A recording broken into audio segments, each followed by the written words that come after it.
OK, donc on lit dans le livre de la Genèse au chapitre 9 et le verset 24.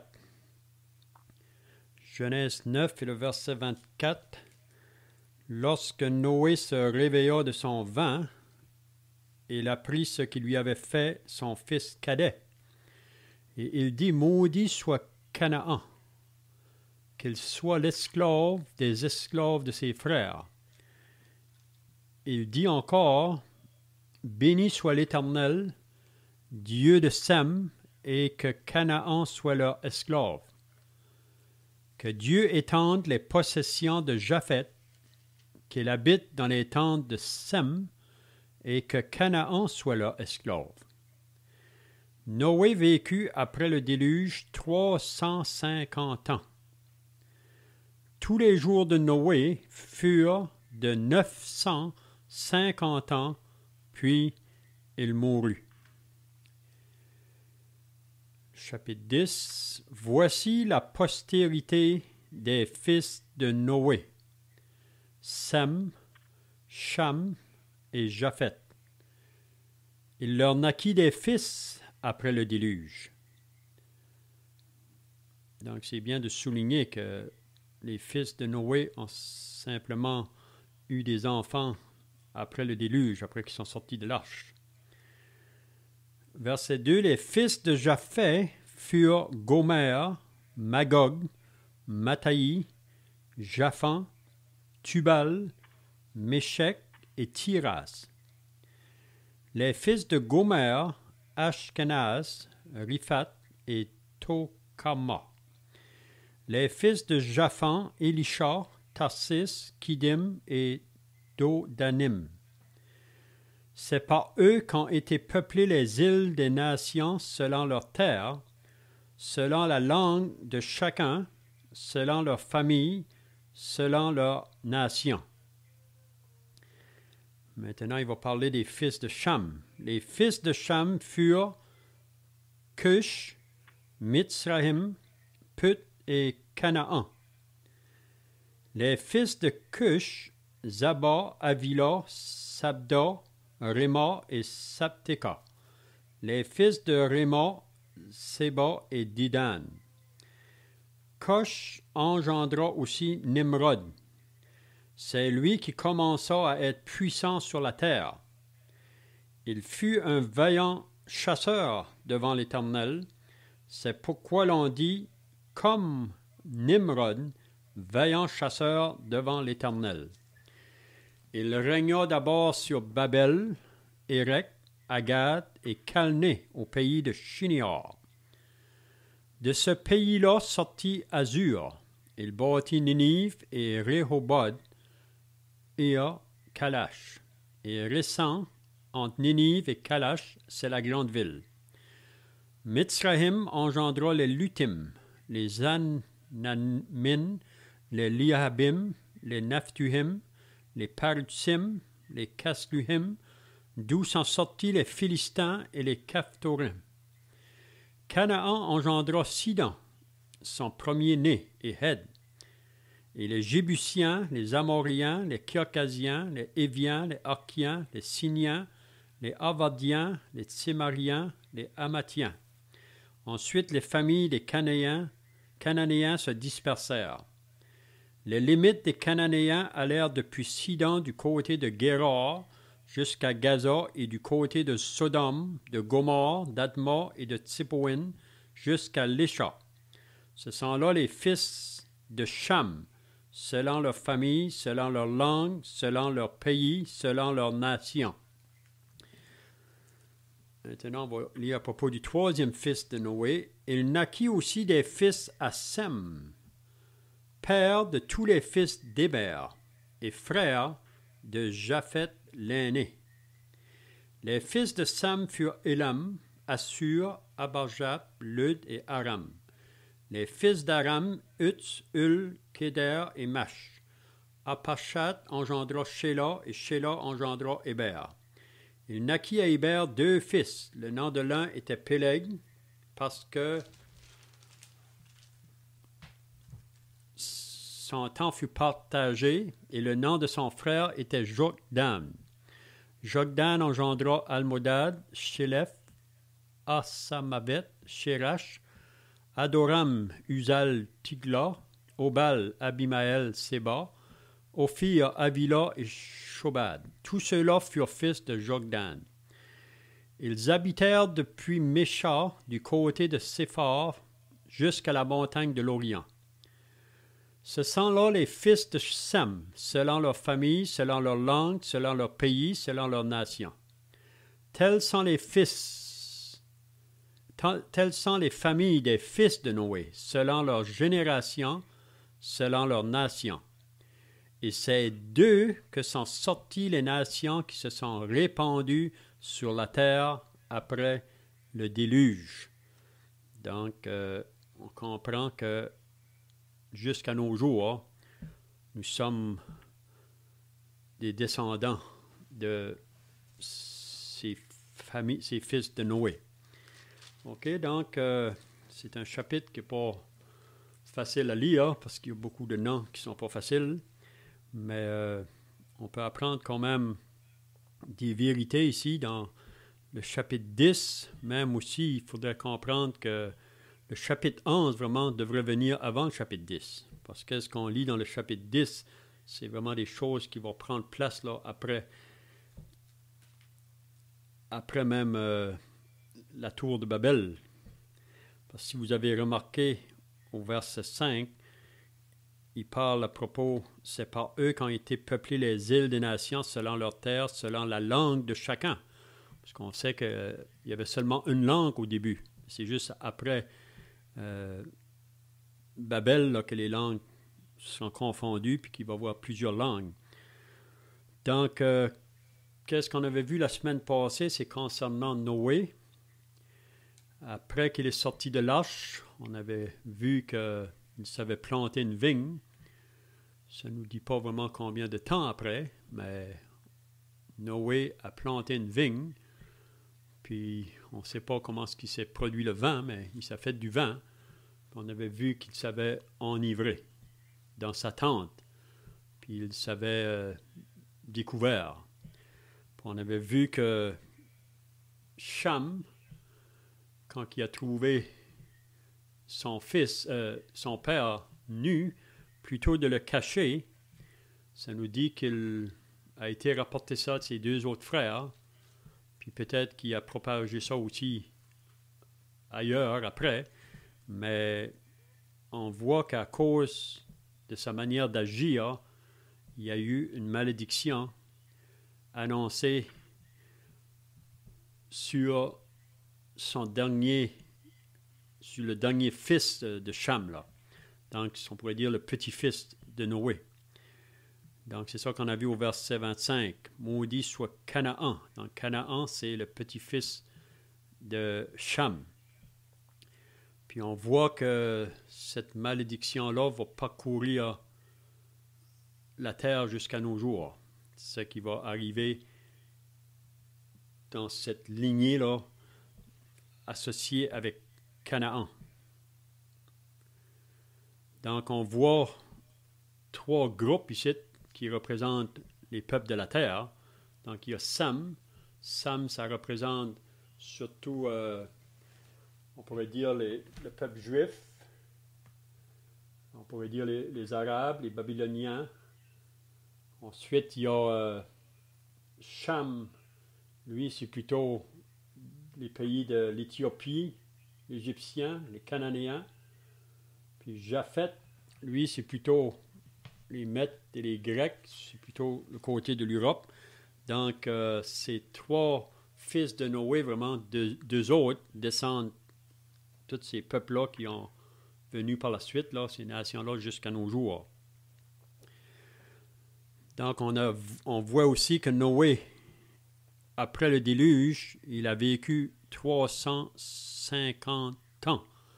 On sait qu'il avait été appelé par Dieu quand il avait 500 ans. Il devait annoncer le jugement qui allait venir. Puis c'est dans l'an 600 que Noé est entré dans l'arche. Puis après, il est sorti de l'arche. Puis il a vécu plusieurs années après. Il a vécu 350 ans après. Mais une chose, on dit, puis il mourut. Donc la mort, c'est le rendez-vous de tous les vivants. Un jour ou l'autre, nous allons arriver à ce rendez-vous. Mais qu'est-ce qui importe vraiment entre la naissance et la mort, comme que Salomon dit dans l'Ecclésiaste, il y a un temps pour naître, il y a un temps pour mourir, mais entre ces deux temps-là, chaque homme a une responsabilité. Qu'est-ce qu'il va faire avec Dieu et son Fils? Parce que c'est pendant notre vivant qu'il faut faire notre décision face à Dieu où on va passer notre éternité. Le désir de Dieu, c'est qu'on soit tous au paradis. Donc, il n'y a personne un jour qui va pouvoir dire Dieu n'a pas voulu de moi. Dieu veut sauver tous les hommes. Mais chacun est responsable de faire sa décision face à la provision que Dieu a pourvue pour le salut des hommes. Il y a seulement une seule provision, un seul remède. Puis c'est son Fils, le Seigneur Jésus-Christ. Donc tous ceux qui vont se repentir premièrement de leurs péchés, puis qui vont mettre leur confiance dans l'œuvre du Seigneur Jésus à la croix, c'est de cette manière-là que Dieu dit ils ont la vie éternelle. En dehors de Jésus, c'est pas possible.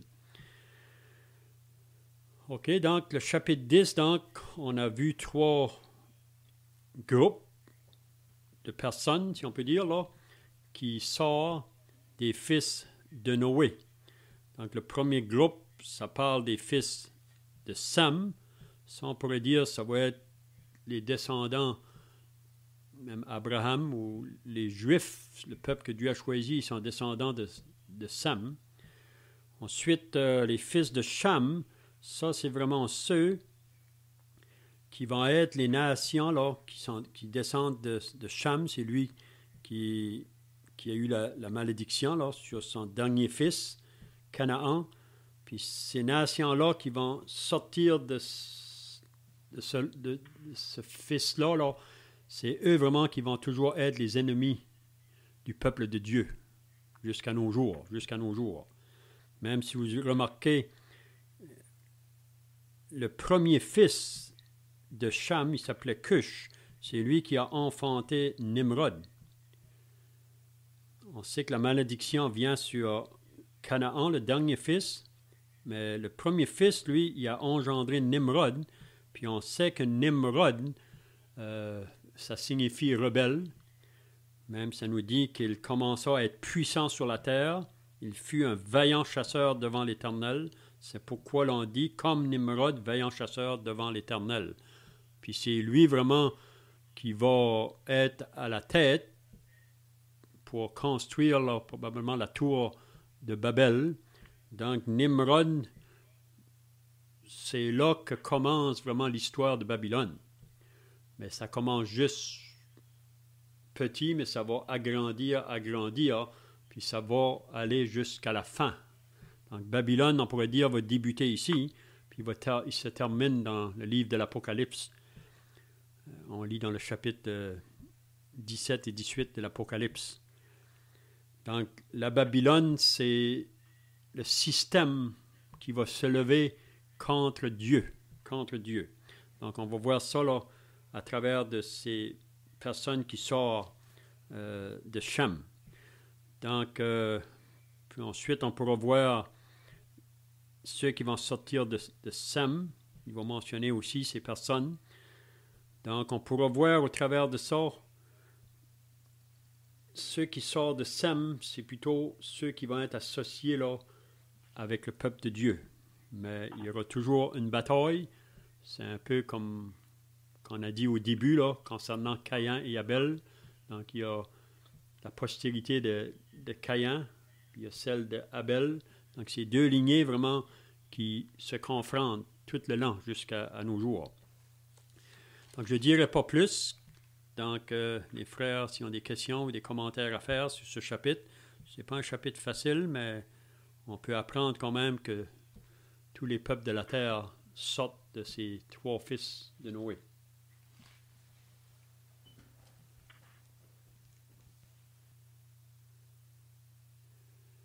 Donc, est-ce que les frères ont des choses à dire là, à partir du verset 1 jusqu'au verset 5, concernant les fils de Japheth?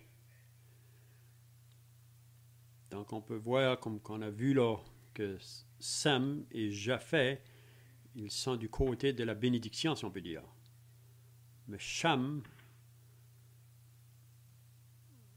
il va être sur le côté de la malédiction. Même ça nous dit que ses descendants vont être des esclaves de Sem et Japheth. Donc, est-ce que les frères ont des choses à dire là, du verset 1 à 5? Nous autres, descendants de Japheth, vu qu'il est réparti du côté de l'Europe. Oui, probablement. Nous, on est associés, parce qu'on est ceux des peuples des nations, donc probablement qu'on est descendants de Japheth, parce que Sem, c'est plutôt les Juifs et ceux qui sont du côté des Arabes. Là.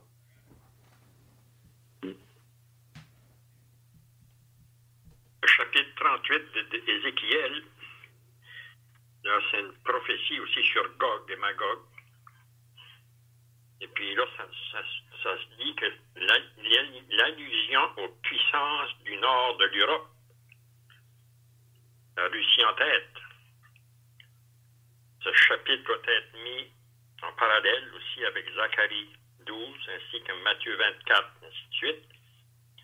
Et Gog est vraisemblablement le prince de Magog, le pays de la Russie. Et les puissances nordiques sont depuis longtemps des persécuteurs d'Israël. Et puis on peut voir aujourd'hui que la Russie est un pays extrêmement puissant en armes, le plus puissant au monde apparemment. Et puis il y a la Chine, qui va probablement être du côté de la Russie aussi, lorsque, sur la fin, lorsque ça nous dit que les puissances du Nord vont attaquer la Palestine, vont attaquer Israël. Donc, c'est intéressant les chapitres 37, 38 et 39 d'Ézéchiel qui nous parlent de la fin.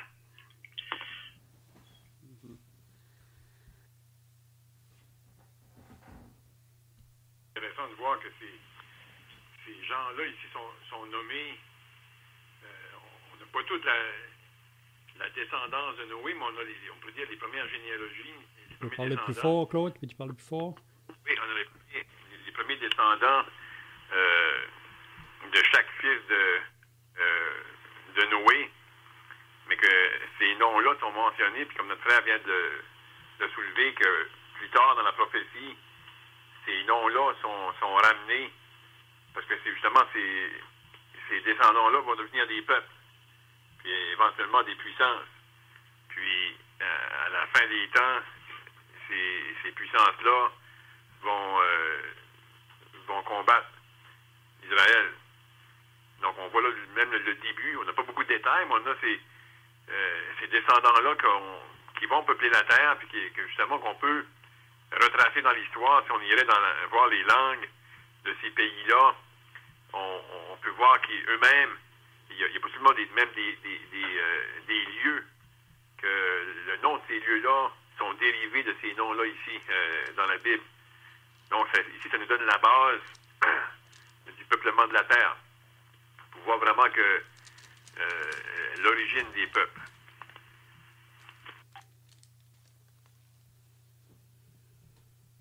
On pourrait dire aussi de ces peuples-là qui vont sortir là, de ces 3 fils de Noé, là, on peut voir qu'avant l'appel d'Abraham, parce qu'on sait que quand Dieu va appeler Abraham au travers de lui, là, c'est là qu'il va appeler le peuple qui va être associé avec Dieu, si on peut dire.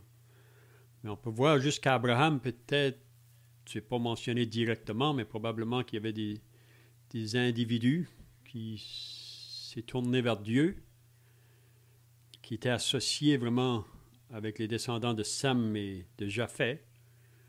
Mais on sait que Abraham, quand il va être appelé, il va être associé à ces peuples-là pareil. Là. C'était des peuples idolâtres. Abraham était un idolâtre, vraiment, avant que le Seigneur l'appelle.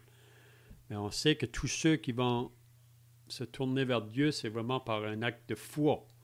C'est des personnes qui vont croire Dieu et sa parole. Mais, comme j'ai dit tout à l'heure, à partir du verset 6 jusqu'au verset 20, ce sont surtout les nations là, qui s'élèvent.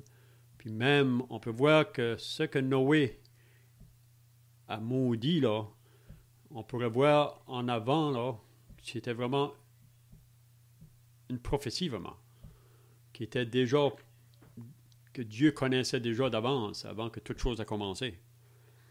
Donc, il allait se lever un peuple, même les Cananéens, là, c'est un peuple que Dieu va demander à Israël, quand ils vont entrer dans le pays, là, par Josué, de détruire toutes ces nations-là.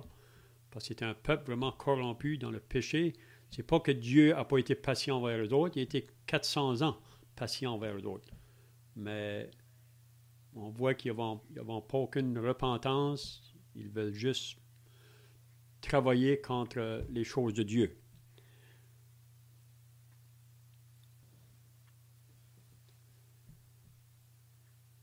Ici, là, j'ai une question au verset 5. C'est par eux qu'on a peuplé les îles des nations selon leur terre, selon leur langue. On peut-tu dire, ici, on peut-tu dire que toute la terre a été peuplée ou semaine partie parce que au chapitre 11, verset 1, il dit que toute la terre avait une seule langue et le même mot ici, là. Est-ce que ça a répondu sur toute la terre, ces descendants, ces trois fils-là, Léon ou Claude, là? Oui, c'est ça. Vraiment, c'est des... Même jusqu'à nos jours, on descend de ces trois fils de Noé. Mais, comme j'ai dit tout à l'heure, le chapitre 11, vraiment, il pourrait venir avant le chapitre 10. Là. C'est juste que ce qu'il dit dans le chapitre 10, ça va se faire après le chapitre 11, après que les personnes vont vouloir bâtir cette tour de Babel. Vous savez que Dieu avait dit aux fils de Noé de se multiplier, de remplir la terre. Mais là, on va voir, comme j'ai dit tout à l'heure, par cet homme qui va se lever, là, puissant, Nimrod. C'est vraiment lui, probablement, qui va être à la tête de tout ça. Qu'eux, ils vont décider que on va pas s'éparpiller. On va s'installer ici, on va bâtir une tour. S'il y a un autre déluge qui va venir, on va être protégé. Donc, c'est ça qu'on voit au chapitre 11, là, quand ils vont décider de faire ça. Allant au verset 4 du chapitre 11, ils dirent encore, « Allons, bâtissons-nous une ville et une tour dont le sommet touche au ciel, et faisons-nous un nom afin que nous ne soyons pas dispersés sur la face de toute la terre. » Donc, c'est pas ça qui était la volonté de Dieu. Donc, on peut voir ici, c'est vraiment l'homme qui veut marcher contraire à Dieu, là. Parce que si on regarde du côté de Dieu, quand on suit vraiment la voie de Dieu, on est appelé des pèlerins ou des étrangers ou des voyageurs sur la terre. Mais ici, quand on dit qu'on veut bâtir et faisons-nous un nom, là, c'est l'homme dans sa sagesse qui veut faire ou qui veut bâtir sans Dieu. Puis ça va y aller dans l'histoire jusqu'à nos jours, c'est toujours là.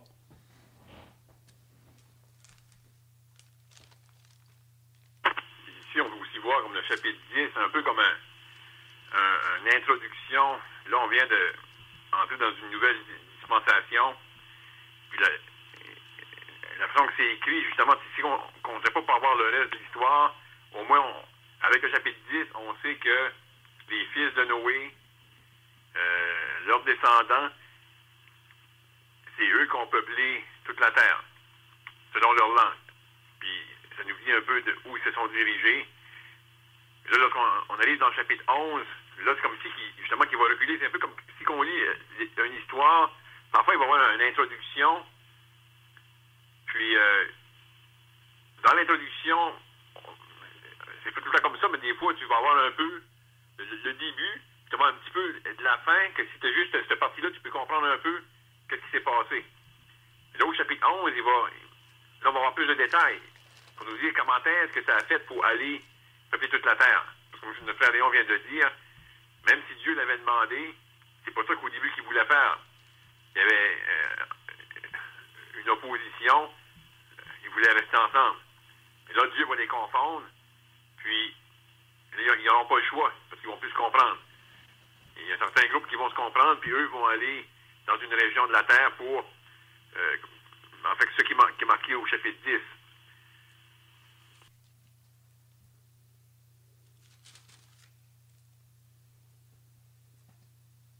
On peut penser à Sem, qui est dans la généalogie du Seigneur, cette Sem. C'est ça. Ouais, parce que c'est après lui là qu'il vient, même Abraham est un descendant de Sem. Donc c'est toute la lignée du peuple de Dieu vraiment descend de Sem.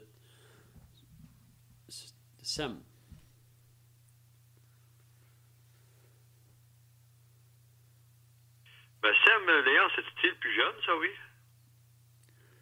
Ici, il est mentionné le premier, c'est difficile à dire, mais ça parle de Sem, Cham et Japheth. Je ne sais pas s'il était associé au premier.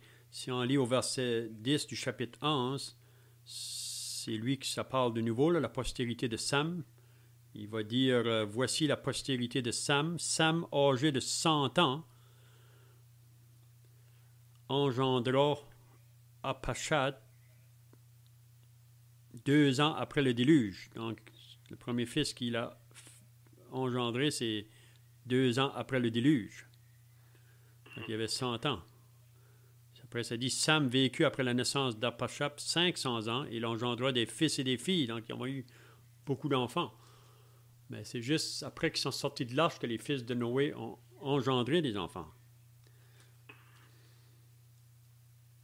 Parce que Cham, c'était le fils cadet, c'est ça. Mm-hmm.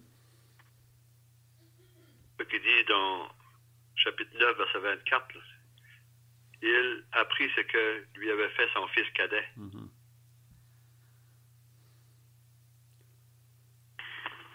Justement, le mot ici, c'est un peu mélangeant parce que au chapitre 10,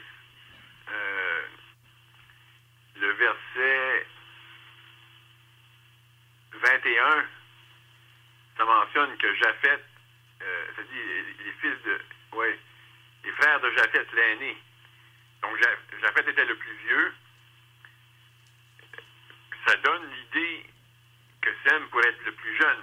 Puis même si que la façon qu'ils sont nommés, lorsque ça mentionne que Noé a eu 3 fils, puis Noé, âgé de 500 ans, engendra Sem, Cham et Japheth. Dans notre traduction française, le mot cadet, puis là, j'ai fouillé un peu pour essayer d'avoir la définition. Des fois, il y a comme contradiction, mais souvent, le cadet, ça mentionne que c'est le deuxième.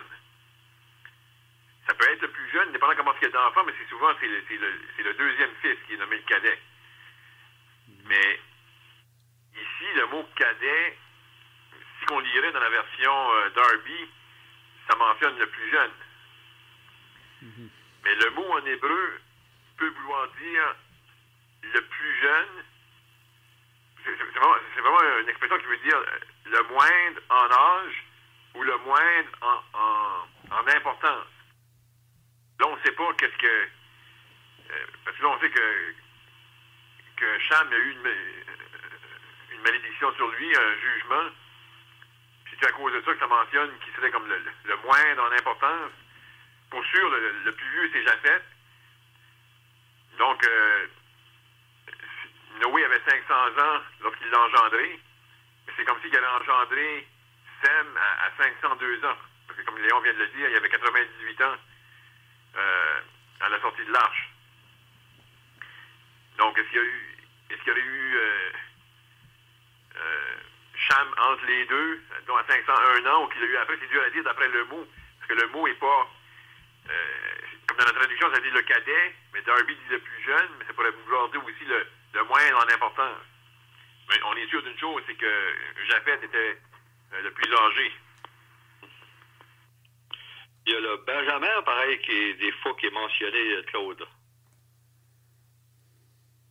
Oui, mais c'est ça. C'est pour ça, la première chose, moi, quand j'ai vu Cadet, tout de suite, moi, j'avais dit à la conclusion que Cadet, c'était le deuxième, puis Benjamin, habituellement, Benjamin, c'est le dernier. Mais là, c'est à cause comme le Darby, il y a quelque chose de différent, puis l'hébreu, puis là, j'essaie de penser, j'essaie de voir s'il y a d'autres références qui pourraient nous dire, dans la Bible, quelque chose qui nous confirmerait que, on peut lancer entre les deux, quel qui est le plus jeune. Je suis pas sûr tout de suite.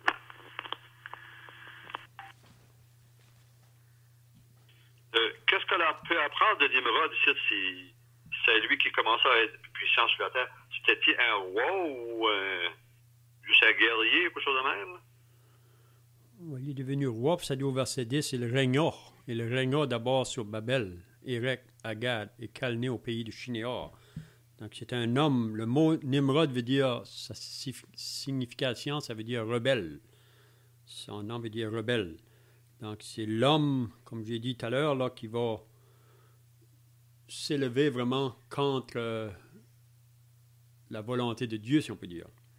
Donc on voit que les descendants de Cham, les fils de Cham, il en mentionne 4 là. Cush, Mitzram, Put et Canaan.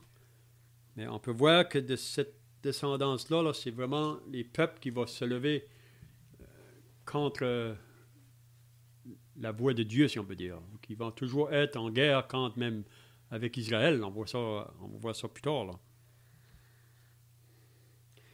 Mais Nimrod est un homme puissant.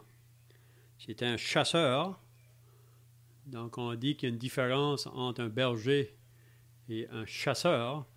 Le berger, lui, c'est celui qui veut prendre soin de son troupeau, qui la nourrit, qui la protège. Mais le chasseur, lui, c'est pour faire du mal. C'est tuer ce qui est autour de lui. Donc Nimrod est associé à ça, là. Mais c'est dans le but qu'il va être celui qui va toujours s'opposer au peuple de Dieu. Je dis, c'est vraiment ceux qui sont associés là, au pays de Canaan, quand que le peuple d'Israël va rentrer, ils devront détruire toutes ces nations-là.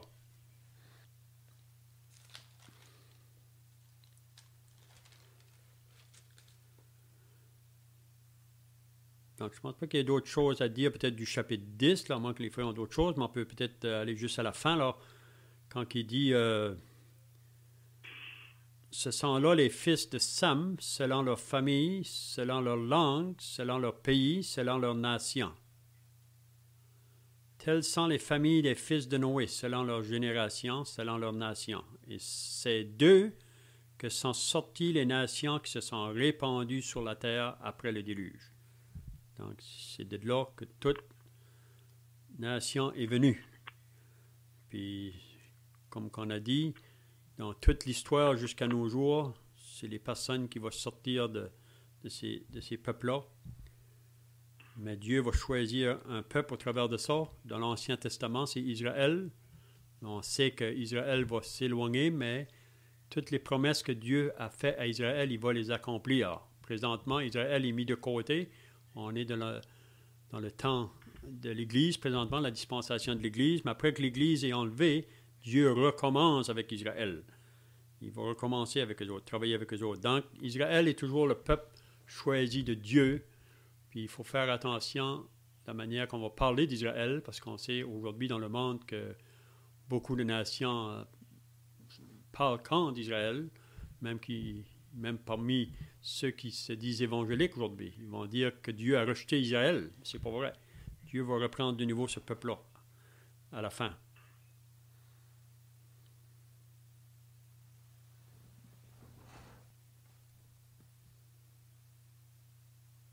Ici, quand l'Éternel a confondu les langues, c'était toutes les langues de Sem, puis de Cham, puis Japhet, ici.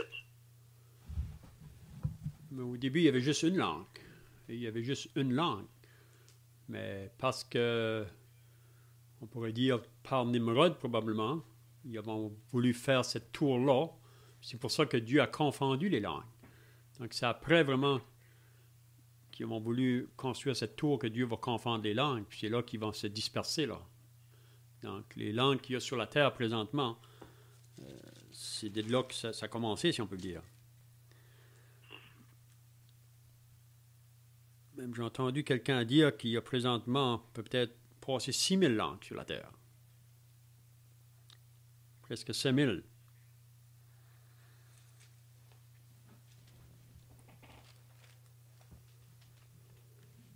Il y a dehors des langues qu'on n'a jamais entendu parler, je crois, d'ailleurs. Oui, c'est ça. Il y a beaucoup de même des dialectes qu'ils appellent là. Dans tous les pays de l'Afrique, la plupart peuvent parler français, mais il y a aussi là, une langue à eux autres, naissantes, dans chaque pays. C'est ça qui dit au verset 1 du chapitre 11, c'est ça qu'on verra la semaine prochaine. Là, toute la terre avait une seule langue et les mêmes mots. Donc, avant que Dieu a confondu les langues, là. Il y avait juste une seule langue. Quand tu prends les Indiens de l'Amazonie, là, il y a plusieurs peuples, là, puis il y a plusieurs différents... il doit y avoir différentes langues dans ces peuples-là, là, dans l'Amazonie. Là. Est-ce que tu bien la première langue dans ce temps-là? C'est possible, ça pourrait être l'hébreu qui aurait été la première langue de toutes? Oui, c'est possible, hein? Je ne sais pas, Claude, qu'est-ce que tu penses? Je sais pas, là.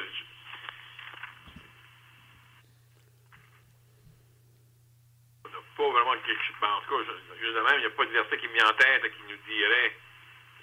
Pour sûr, c'est. Ouais, il n'y a pas de verset qui me vient en tête là, comme. Parce que sinon, il faut quasiment que ce soit une langue différente, parce que si ce serait l'hébreu, tout le monde allait parler l'hébreu. S'il y en avait resté un. Ça voulait dire que tout le monde allait parler deux langues. Une fois qu'il y a eu toutes les langues, mais tous les peuples allaient plus parler l'hébreu. Là. Ça avait été comme leur deuxième langue, mais c'était vraiment. Mais il y a des langues qui se ressemblent, même à. C'est des langues, comme justement, tu peux avoir des peuples que. C'est pas la même. C'est comme les langues arabes, puis hébreu. Il y a certains mots qui peuvent se ressembler, mais c'est quand même différent. La phonétique est semblable, mais ils ne peuvent pas se comprendre 100%. Là. Mais je ne sais pas dire que c'était. Je ne sais pas quelle langue que ça pouvait être, mais quand il les a confondus, personne ne se seulement ceux qui avaient reçu cette nouvelle langue-là pouvaient se comprendre. Là. Il n'y avait pas une deuxième langue qu'ils comprenaient. Là.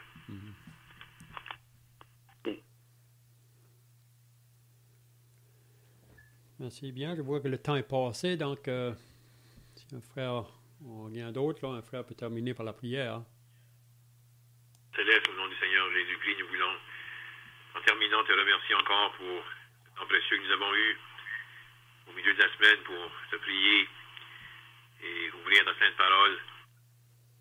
Père, on te remercie que ce qu'on a considéré et le fait que ce qu'on va voir même la semaine prochaine au sujet des langues, de penser que lorsque la Bible a été écrite, elle a été écrite en hébreu et en grec, mais comment, dans ta grâce, tu as poussé des hommes à traduire tes saintes écritures et comment ta parole est parvenue jusqu'à nous dans notre langue. Et Père, on te remercie pour ce jour merveilleux où la bonne nouvelle s'est fait entendre à nous. Et comment nous avons appris à propos du Dieu qui avait tellement aimé le monde, qui avait donné son Fils unique. Et Père, on te remercie pour le salut qu'on a reçu en lui. Et de penser qu'autant qu'au début tu as dispersé, les langues ont été données, différentes langues. On peut lire dans l'Apocalypse comment il va y avoir des gens de tout peuple, de toute langue, de toute nation qui seront sauvés. Et Père, toute la gloire vient à toi et à ton Fils. Et on te remercie qu'on est de ce nombre. Et on a hâte à ce jour où on va aller à la rencontre de notre Sauveur sur les nuées. Jusqu'à ce jour, Père, on te prie que tu puisses nous préserver, nous garder dans ces jours mauvais. On te prie ces choses au nom du Seigneur. Amen. Amen.